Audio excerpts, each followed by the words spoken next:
Bismillahirrahmanirrahim. Assalamualaikum warahmatullahi wabarakatuh.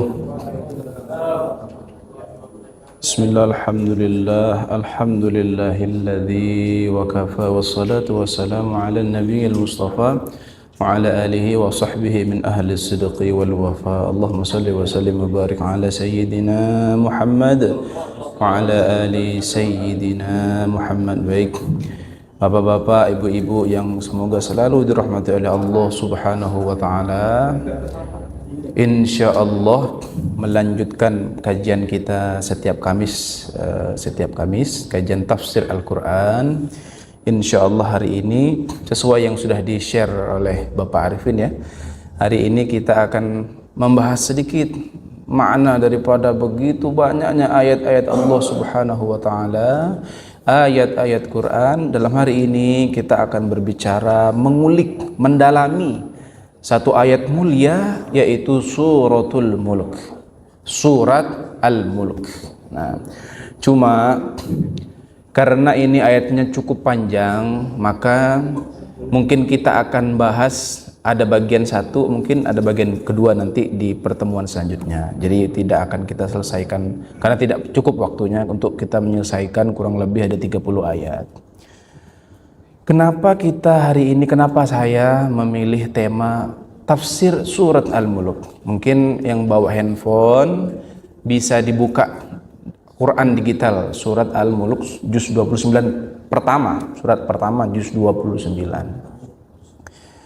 Kenapa saya memilih dalam seri-seri selanjutnya nanti kita akan bahas. Yang pertama adalah surat Al-Mulk. Karena ada banyak sekali fadilah-fadilah atau keutamaan-keutamaan yang disampaikan oleh para mubaligh.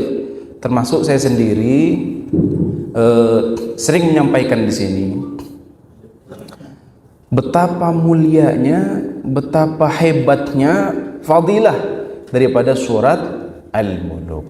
Salah satunya adalah surat ini sebagai munjiah, sebagai penolong, mani'ah, pelindung. Makanya surat Al-Mulk itu namanya macam-macam.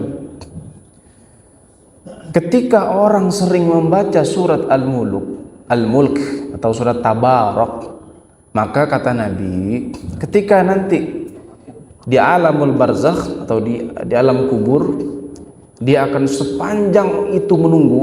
Saya sudah menceritakan bahwa kita ini menunggu perpindahan dari alam barzakh. Mohon maaf yang tadi sudah jelas Pak, mic-nya agak ini mungkin lagi di maintenance. Kita ini menunggu setelah kita nanti wafat, menunggu hari kiamat, tiupan sangkakala malaikat Israfil yang kedua itu entah berapa puluh ribu bahkan juta tahun. Kita juga tidak tahu kapan hari kiamat. Selama itu selama menunggu di alam barzakh itu, kalau kita sering membaca surat Al-Mulk, selamanya kita akan berbahagia di alam kubur. Selamanya kita akan berbahagia di alam barzakh. Kenapa? Surat ini mampu melindungi pembacanya daripada berbagai macam siksa-siksa di kubur. Real siksa sebenarnya nanti setelah dihisab, setelah kiamat.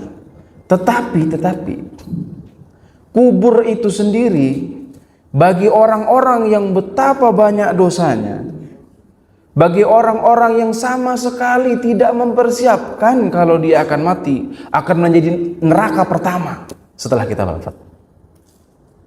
Maka ulama-ulama sering sekali menyampaikan, hafalkan surat Al-Mulk, baca surat Al-Mulk, karena ini adalah surah munjiah, surah pelindung, surat yang ketika malaikat nanti akan menyiksa kita, dia akan menjadi tameng. Inilah surat Al-Mulk. Kenapa begitu istimewanya?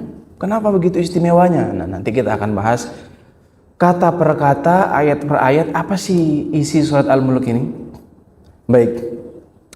Baik, sebelum kita bahas, ada baiknya kita baca bersama surat Al-Mulk. Yang ada handphone bisa dibuka. Kita baca beberapa ayat. Mudah-mudahan kita yang baca mendapatkan rahmat daripada Al-Qur'annya Allah Subhanahu wa taala. Baik, kita baca. A'udzu billahi minasy syaithanir rajim. Bismillahirrahmanirrahim. Tabarakalladzi biyadihil mulku wa huwa ala kulli syai'in qadir. Alladzi khalaqal mauta wal hayata liyabluwakum ayyukum ahsanu amala wa huwal azizul ghafur. Alladzi khalaqa sab'a samawatin tibaqa ma tara fi khalqir rahmani min tafawut فارجع البصر هل ترى من فطور ثم ارجع البصر كرتين ينقلب إليك البصر خاسئا وهو حسير ولقد زينا السماء الدنيا بمصابيح وجعلناها رجوما للشياطين وأعتدنا لهم عذاب السعير وللذين كفروا بربهم عذاب جهنم وبئس المصير إذا ألقوا فيها سمعوا لها شهيقا وهي تفور تكاد تميز من الغيظ كلما ألقي فيها فوج سألهم خزنتها ألم يأتكم نذير صدق الله العظيم. Masya Allah, luar biasa. Pada gemar membaca Al-Quran, pada senang membaca Al-Quran. Mudah-mudahan kita, apa yang kita baca diberikan rahmat oleh Allah Subhanahu wa taala. Baik. Ini adalah surat yang disebut juga dengan surat Munjiyah, surat pelindung. Surat ini juga disebut surat Mani'ah. Makanya ada riwayat mengatakan fa innallaha ta'ala la yu'adzab. Allah Subhanahu wa ta'ala tidak akan mengazab di alam kubur itu nanti orang-orang yang qalban sa'al Quran wa sa'al Quran, orang-orang yang di hatinya ada Al-Quran, terutama surat Al-Mulk. Kenapa? Kita wafat, saat kita wafat, tubuh berpisah dengan ruh atau qalb bahasa Arabnya. Ruh yang bersih, ruh yang suci, ruh yang di dalamnya terdapat surat Al-Mulk, yang namanya malaikat Zabaniyah, malaikat penyiksa, nggak berani nyentuh. Makanya minimal kalau kita tidak bisa menghafal 1 juz, 2 juz, apalagi seperti menghafal 30 juz, minimal hafalkanlah surat-surat penting seperti surat Yasin, seperti surat Al-Mulk. Kalau hafal, tapi sampai wafat. Kalau kita hafal sampai wafat, kata ulama, insya Allah saat ada malaikat penyiksa nggak jadi.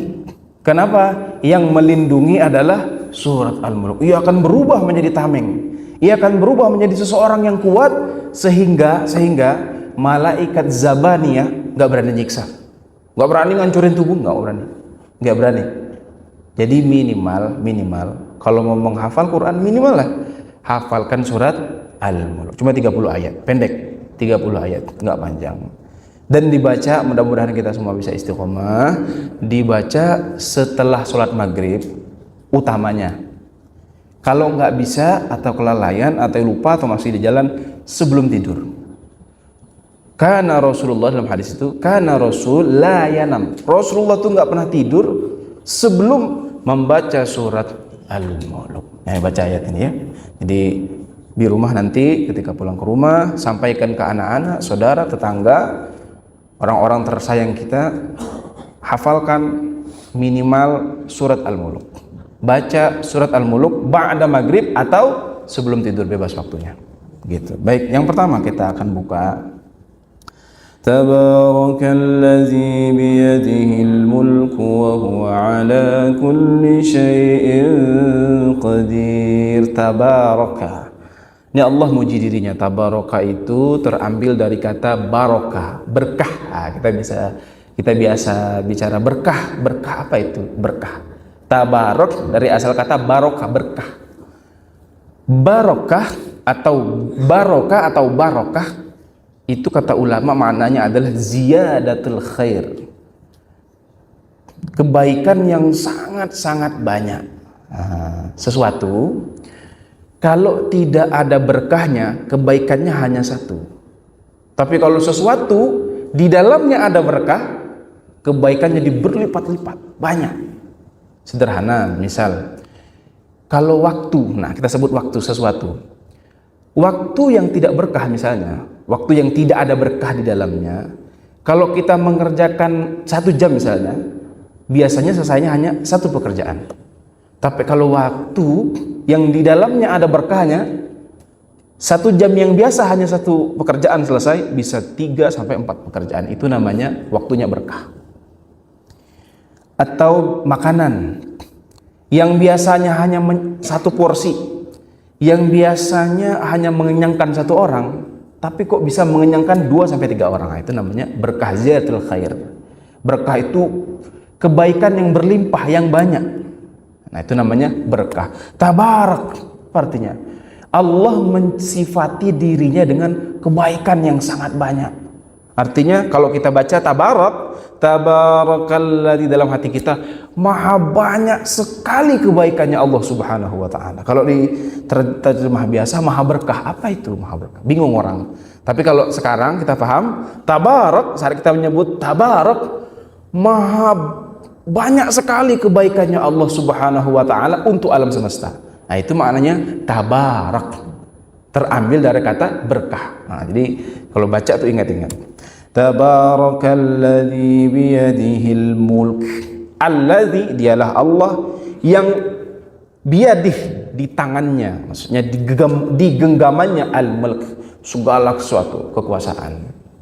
Jadi Allah yang maha berlimpah kebaikan. Nah, Allah muji dirinya tabarak, dia menguasai segala sesuatu. Nah, ini Allah nyebut dirinya dulu. Kenapa? Surat Al-Muluk itu tergolong daripada surah Al-Makiyah. Jadi surah itu dari segi turunnya terbagi menjadi 2. Ada surat yang turun di Makiyah, di Mekah, namanya Makiyah. Ada surat yang turun di Madinah, namanya surah Madaniyah. Kalau disebutkan surat Makiyah, maka nuansanya pasti akidah. Nah, Jumat yang lalu saya sudah sampaikan tentang kisah hijrahnya Nabi. Nabi itu 13 tahun di Mekah, itu bahas akidah tok. Hanya bahas tentang iman saja. Kenapa? Orang-orang kafir Quraisy Mekah bebel-bebel. Susah, waktunya keras. Boro-boro bicara sholat, fikih, apalagi sodakoh, zakat, itu semua Madaniyah. Kalau sudah bahas fikih, bahas ekonomi, bahas perdagangan, nasionalisme, itu biasanya surat-surat Madaniyah yang turun di Madinah.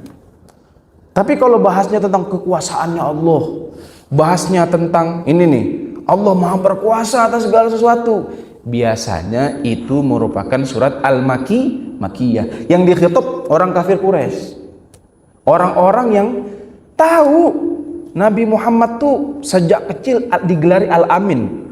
Nabi Muhammad digelari Al-Amin, terpercaya bukan setelah jadi Rasul. Jauh sebelum itu, semua orang Mekah percaya Nabi Muhammad itu orangnya terpercaya, amanah.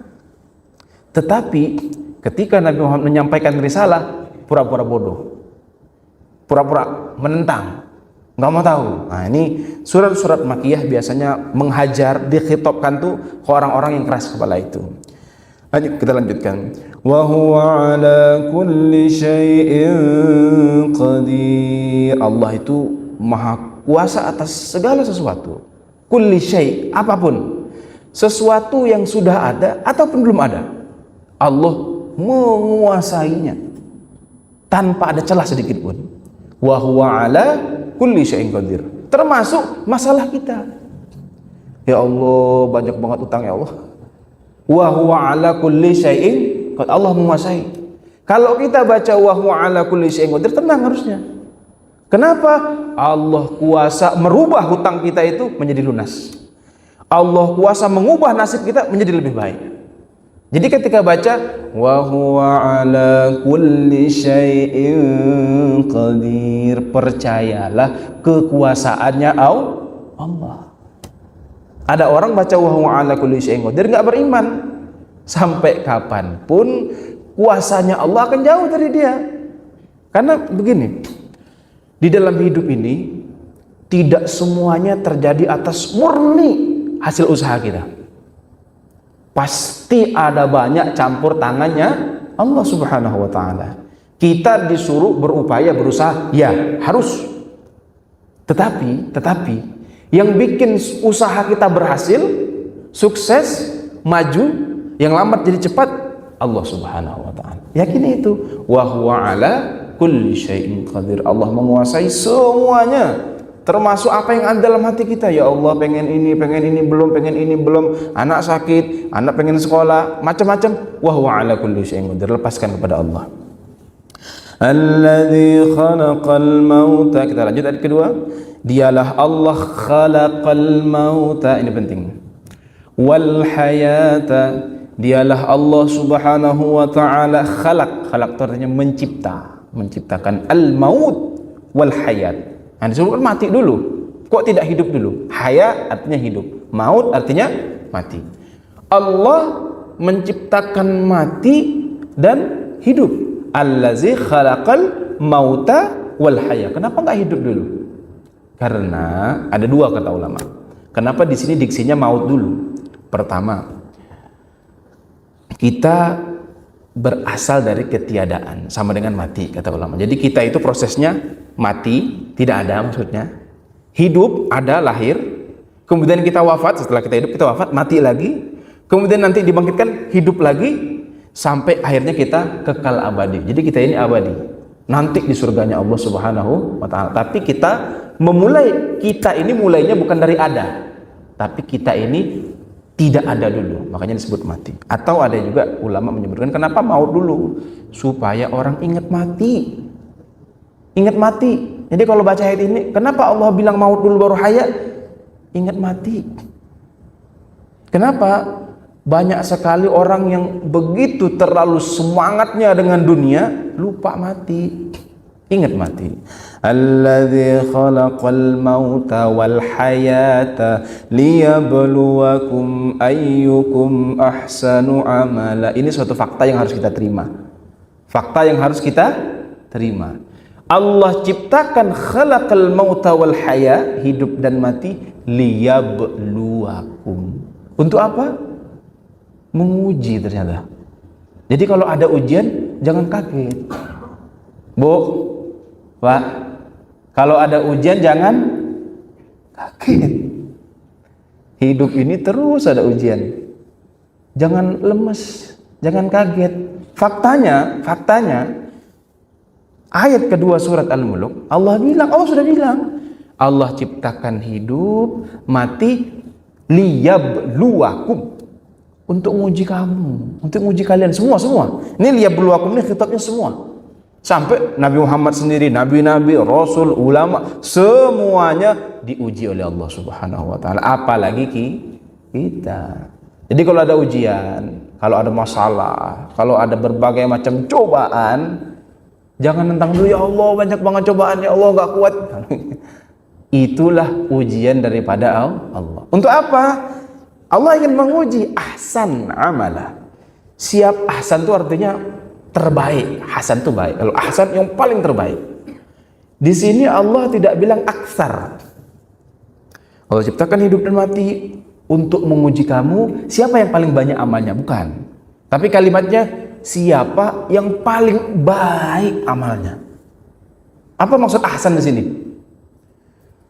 Kata para ulama, akhlasuhu, siapa yang paling ikhlas amalnya. Makanya ada orang nanti di hari kiamat itu bawa amal segunung Uhud, besar amalnya, tapi di mata Allah nol. Sebaliknya ada orang amalnya secuil aja sih, zikiran subhanallah, alhamdulillah, wa la ilaha illallah, Allah akbar, dikit aja secuil. Habis sholat tiga, tapi ikhlas. Itu nilainya besar sekali di hadapan Allah Subhanahu wa ta'ala. Apa yang dia maksud ahsan? Yaitu kata ulama, akhlasuhu, siapa yang paling ikhlas beramal. Betapa banyak amal yang dilakukan dengan tanpa landasan Allah Subhanahu wa ta'ala. Sebaliknya, mungkin ya kalau kita takar, berapa sih dari sekian amaliyah ya ibadah yang kita lakukan seumur hidup kita yang ikhlas? Coba kita renungkan. Paling hanya 1-2% atau 10%. Sisanya ada maksud dan tujuan. Paling gampang lah sekarang orang nyalek tiba-tiba yang nggak pakai jilbab pakai jilbab. Ikhlas itu nggak itu? Ikhlas nggak itu? Yang nggak pernah sholat tiba-tiba, yang nggak pernah sholat ke masjid tiba-tiba ada di saf depan. Ikhlas nggak itu? Tujuannya supaya dipilih. Paling gampang. Ada banyak sekali. Kalau kita tanya hati kita, ikhlaskah setiap kita amal kita ini untuk Allah? Belum tentu. Makanya ada satu hadis pertama arba'in itu sederhana, semua orang hafal, tapi sulit ngamalinnya. Innamal a'malu bin. Amal itu bergantung dengan niat. Sesuatu amal menjadi amal yang bernilai tergantung niat. Niatnya untuk Allah, ikhlas, punya nilai. Nilainya bukan untuk Allah, nggak ada nilainya. Nggak ada nilainya, sama sekali nggak ada nilainya. Cuma jangan sampai juga kalau kita berhenti beramal hanya karena mikir nggak ikhlas ya, nggak ada nilai. Jangan. Ikhlas itu diupayakan, ikhlas itu diusahakan. Sampai ke kiai besar pun ikhlas itu terus diupayakan karena sulit. Ikhlas itu sulit. Nah, yang kedua, tafsir dari ahsan, kata ulama, bukan akhlasuhu, tapi al-ilmuhu. Siapa yang paling bagus amalnya sesuai ilmu. Ada orang sujud ruku tiap malam. Setiap malam sholat sunnahnya sampai 20 rakaat. Tapi kagak ada ilmunya. Fatihah nggak ngerti, cara takbir nggak ngerti, rukun nggak ngerti, sah nggak sholatnya? Nggak ada nilainya.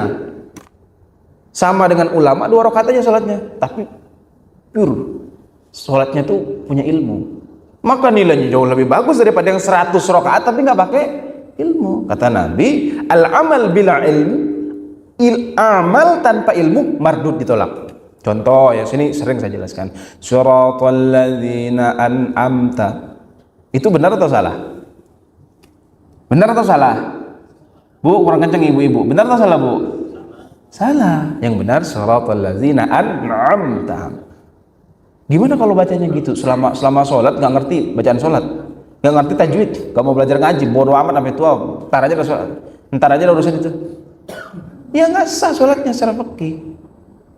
Ar-Rahmanir Rahim. Salah. Allahu Akbar. Allahu Akbar, macam-macam orang sebutnya. Ada banyak sekali kesalahan-kesalahan di dalam sholat. Kenapa? Karena nggak belajar. Ahsan artinya al-ilmu, orang yang beramal dengan ilmu yang matang. Jadi sholatnya paling sederhana, sholat kita contohlah, sholatnya dia pahami dari rukunnya, sunnahnya, makruhnya, syarat sahnya, semua ngerti. Maka nilai sholatnya bagus di hadapan Allah Subhanahu wa ta'ala. Tapi orang-orang yang amalnya nggak ngerti apa-apa selama hidupnya, ibadahnya nggak diperhatiin, sholatnya nggak diperhatiin, cara ibadahnya bodoh amat, nggak ada nilainya di hadapan Allah Subhanahu wa ta'ala. Makanya liyabluwakum ayyukum ahsanu amala. Allah itu menguji kita tiap hari. Ada masalah, ada hutang, ada orang yang menyikut, ada orang yang menendang. Tetap fokus nggak sama Allah? Tetap mau sujud nggak? Tetap mau berzikir nggak? Tetap mau tawadu nggak? Tetap mau bersyukur nggak? Ahsanu amala. Kemudian ada juga yang mengartikan dengan liyabluwakum itu bukan hanya soal kesengsaraan, kemiskinan, bukan. Allah menguji kita. Kita biasanya memahami ujian itu ya kesusahan, kemiskinan, kelilitan hutang, kesengsaraan sebagainya. Kata Allah enggak. Ujian itu ada dua. Ujian berupa kesengsaraan dan ujian berupa kenikmatan. Nah, jangan salah. Makanya ada tuh, ini tolong jadikan prinsip. Al-Qur'an nyindir ini. Fa amma man utiya kitabahu bi yaminihi fayaqulu rabbi akraman fa amma idza mabtalahu faqadara alaihi rizqahu fayaqulu rabbi ahanan. Ada orang yang ketika dia dapat rezeki, dapat berkah, dapat pertolongan, dapat limpahan-limpahan uang dan sebagainya, dia bilang Allah sedang sayang sama saya. Fa amma idza mabtalahu, ada juga yang hidupnya susah, lilit hutang, banyak masalah, dia bilang Allah sedang murka kepada saya. Kata Allah apa? Kalla, bukan begitu. Tidak begitu. Yang sedang dapat nikmat, aku uji. Yang sedang dapat kesengsaraan, aku uji juga. Dua-duanya diuji. Apa kan ujian bagi orang yang sedang dapat nikmat? Sombong nggak dia? Takabur nggak dia? Merasa besar nggak dia?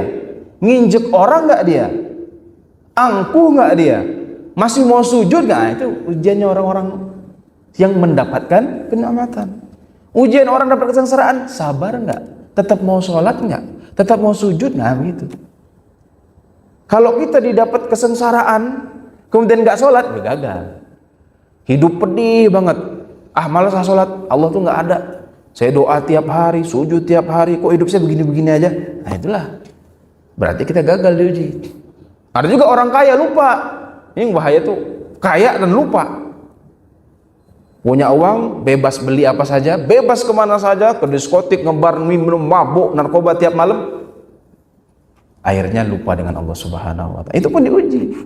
Jadi dua-duanya diuji dengan caranya masing-masing.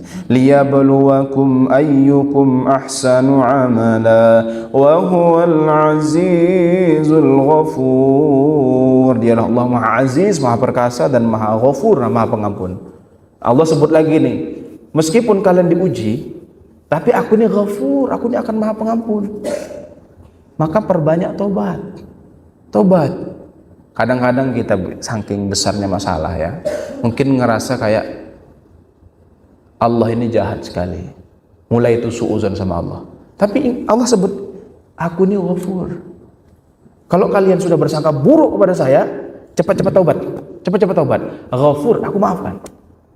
Saking besarnya masalah. Ada orang yang nggak percaya Allah tuh ada nggak sih? Allah tuh maha melihat nggak sih? Saking dia sudah berdoa, dia sudah sujud, dia sudah berzikir, tapi nggak ada hasilnya apa-apa. Nah, tapi Allah ingatkan di sini, kalian akan diuji, dan saat diuji kalian pasti akan bergejolak. Tapi ingat, Azizul Ghafur, aku ini Maha Pengampun. Kembalilah, tobatlah. Kalau seandainya sempat suuzon kepadaku. Nah itu maksudnya. Kemudian, Alladzi khalaqa sab'a samawati tibaqa.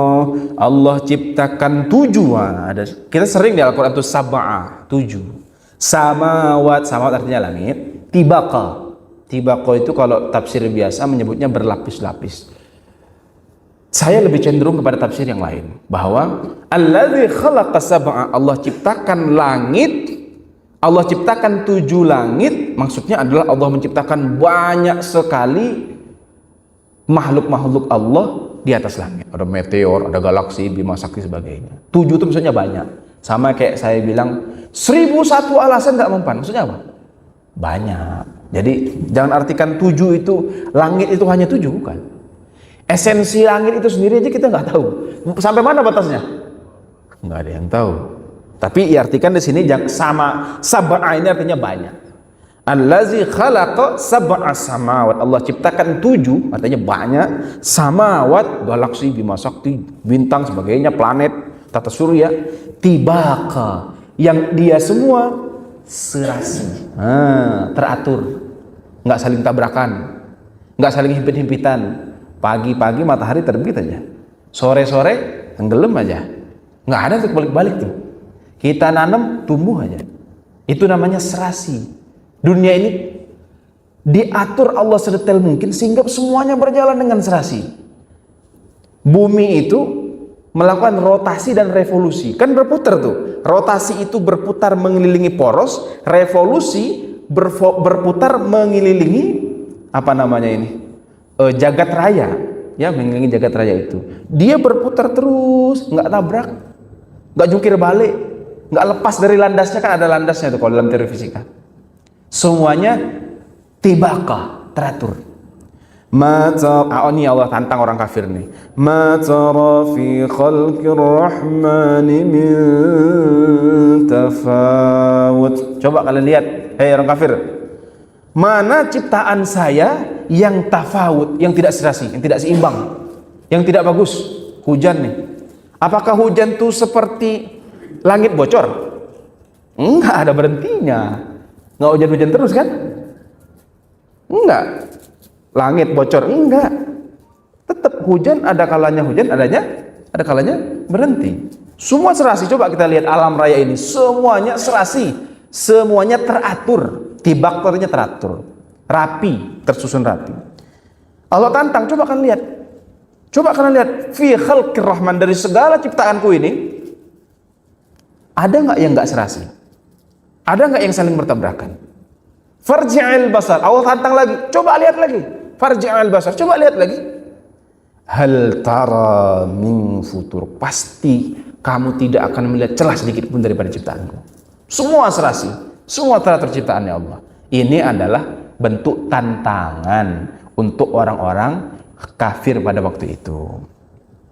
Summa rji'il basara karratain yanqalib ilaika al-basaru khasi'an wa huwa hasir. Allah tantang lagi dua kali. Summa rji'il basara karratain. Coba balik lagi, lihat kata Allah. Dua kali lihat. Lihat alam raya ini, lihat bumi ini, lihat langit. Allah tantang, ada nggak yang nggak serasi? Ada nggak yang nggak teratur? Coba lihat. Yang maka dikatakan yang qaliba ilaikal basaru khasi'an wa huwa hasir. Pasti mata kita kecewa, letih, lelah, nggak akan nemu. Coba matahari, bulan, bumi, Mars sebagainya beredar dengan teraturnya.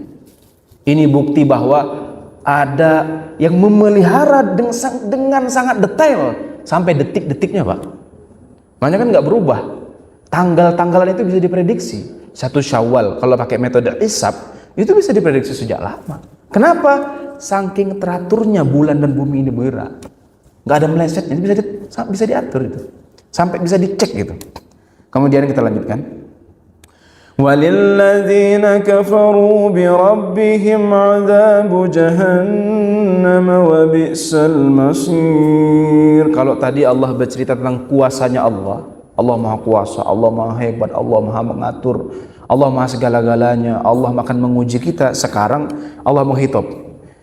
Hei orang-orang kafir, walilladzina kafaru, bagi orang-orang kafir kepada Tuhannya, nggak percaya, mengingkari, adzabu jahannam, Allah akan azab dengan jahannam. Itu artinya api yang berkobar-kobar, dengan api yang berkobar-kobar, dengan siksaan yang sangat pedih. Wa bi'sal masir, dengan seburuk-buruknya tempat kembali bagi orang-orang yang kufur, yang kafir, yang menolak Allah Subhanahu wa ta'ala. Idza ulqu fiha sami'u laha shahiqan wa hiya tafur. Yang mana orang-orang kafir itu, dia ulqu, ketika dia dilemparkan ke dalam neraka, fiha sami'u laha, sampai dia mendengar syahik. Apa itu syahik? Kalau di sini tuh mengerikan, salah ini. Syahik itu artinya hembusan. Ini orang kalau marah, terdengar tuh hembusan nafas emosi dia. Neraka itu syahik. Saking gedeknya neraka sama orang yang masuk ini, terdengar hembusan neraka. Itu udah syahik. Nah, jadi kalau kita baca Idza ulqu fiha sami'u laha syahik, itu artinya hembusan neraka, hembusan emosi neraka kepada orang-orang kafir. Wahiyya tafur, dan mendidih. Tafur itu mendidih. Jadi neraka itu ketika dilemparkan itu, ketika orang-orang kafir dilemparkan ke dalam neraka, posisinya neraka sedang membara, mendidih dalam posisi sangat-sangat panas, sangat-sangat seperti api yang mendidih lah gitu. Kemudian takadu tamayyazu minal ghaidh kullama ulqiya fiha fawjun sa'alahum khazanatuha alam ya'tikum nadhir. Ketika mereka dilempar fiha fauj. Nah, ternyata Allah sebut nih fauj. Fauj artinya berkelompok.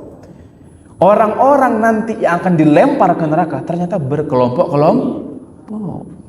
Ada kelompok pendusta Al-Quran, ada kelompok yang kafir dengan Nabi Muhammad, ada kelompok berbagai macam.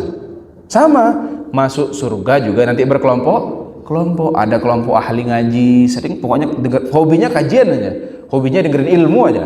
Ada kelompok sering hafal Quran, baca Quran, ada kelompok mudawamah ngaji, ada kelompok rajin wudhu, ada kelompok sering tahajud, berkelompok-kelompok. Kita akan dimasukkan ke dalam surganya Allah dengan kelompok-kelompok. Nah, coba identifikasi, kira-kira kita masuk kelompok mana ya? Kita ini ahli mana ya? Minimal kalau orang-orang yang ahli minimal sering ngaji ya Pak ya. Kamis kan ada saya, ada Ustaz Fahmi, minimal lah kita masuk kelompok ahli ngaji. Amin Allahumma amin. Nah, minimal kalau kita tanya kelompok mana sih kita nanti masuk surga? Karena Allah sebut fauj, berkelompok-kelompok masuk surga itu. Minimal kelompok ngaji. Syukur-syukur kelompok hafal Quran, kelompok kelompok macam-macam ya. Kelompok yang sedekahnya banyak, kelompok yang bantu orang. Waduh, syukur-syukur. Minimal kelompok rajin ngaji. Amin ya rabbal alamin. Fiha faujun sa'alahum khazanatuha alam ya'tikum nadhir. Ketika mereka dilempar, mereka nanya, alam ya'tikum nadhir. Apakah dulu nggak ada yang ngasih tahu? Apakah dulu nggak ada yang beri peringatan? Kok kamu sampai masuk neraka? Jadi tolong jangan bilang Allah itu kejam, Allah itu jahat. Kenapa? Yang dimasukkan neraka adalah syaratnya dua. Dia yang sudah tahu dan dengan sadar mengingkari. Oh ya, tahu dan sadar mengingkari. Kenapa? Nanti di ayat akhir itu dikatakan, di ayat 9, wa qulna ma nazzalallahu min syai'in in antum illa fi dhalalin kabir wa qalu law kunna nasma'u aw na'qil. Kalau aja dulu kami dengar aw na'qil, dan merenungkan, berpikir, kunna fi ashabis, kami nggak mungkin masuk sini, masuk neraka. Jadi orang-orang yang masuk ke neraka, jangan kira ya Allah itu nggak adil. Maksudnya begini, ketika orang lahir kafir, orang tuanya kafir misalnya, wafat di umur belum balik, apakah masuk neraka?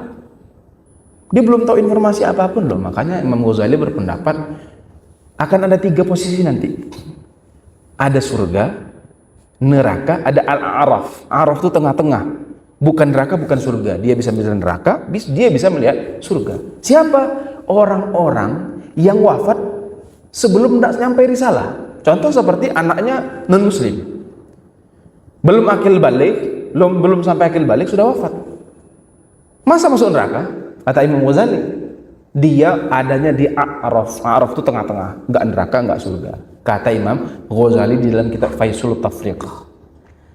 Syarat orang disiksa, kalau dalam Al-Quran surat Al-Isra itu, wa ma kunna mu'adzibina hatta nab'atsa rasul.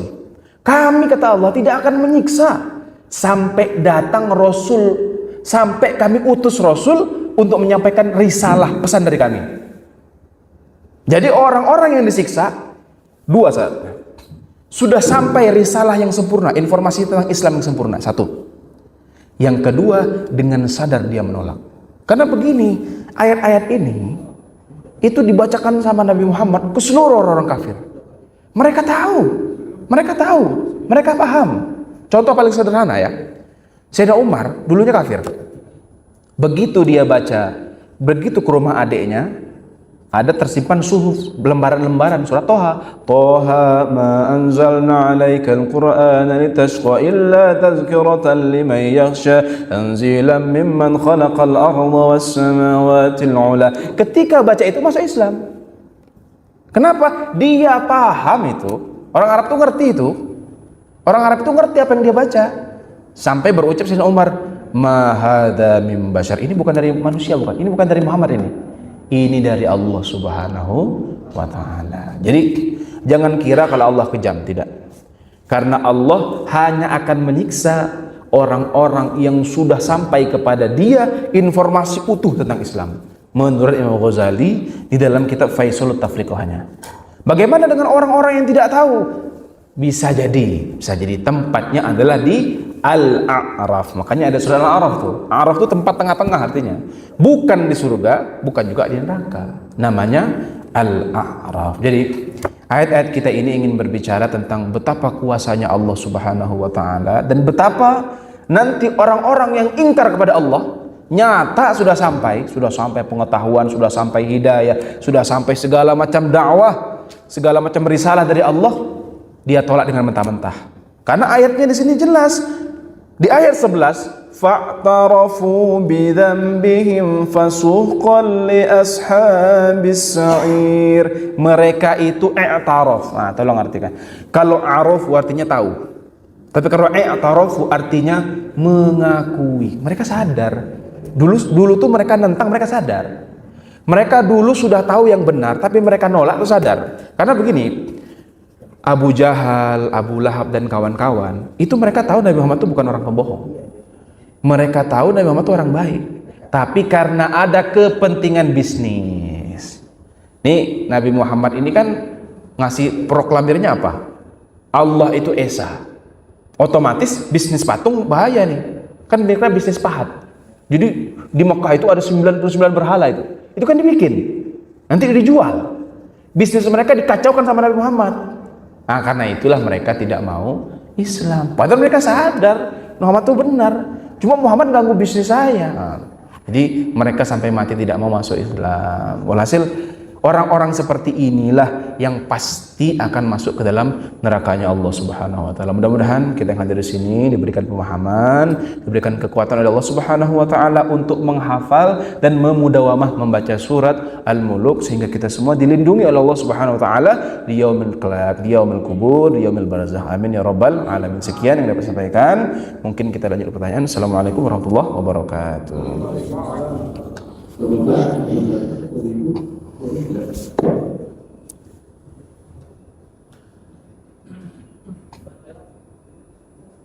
Ibu, ada yang bertanya?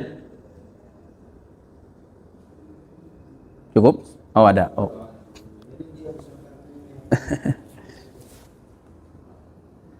Assalamualaikum warahmatullahi wabarakatuh. Waalaikumsalam warahmatullahi wabarakatuh. Mohon maaf Ustaz, saya mau tanya tapi di luar tema. Monggo.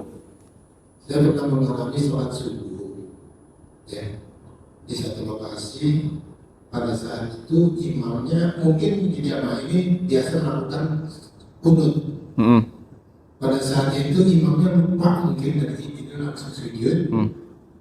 Terus jamaah di belakang berteriak pokoknya mengatakan subhanallah ya. Yang mau jadi saya pertanyakan, kunut ini sebetulnya sunnah atau rukun sholat? Ya, bagus. Ya, itu. Baik, bagus pertanyaannya. Rukun sholat ada 13. Nanti mungkin kalau ini bahasnya di fikih. Tadi yang saya singgung baru satu, isinya 13. Di antara 13 ini kunut tidak masuk di dalamnya. Jadi kunut itu masuknya ada sunnah hay'ah, ada sunnah.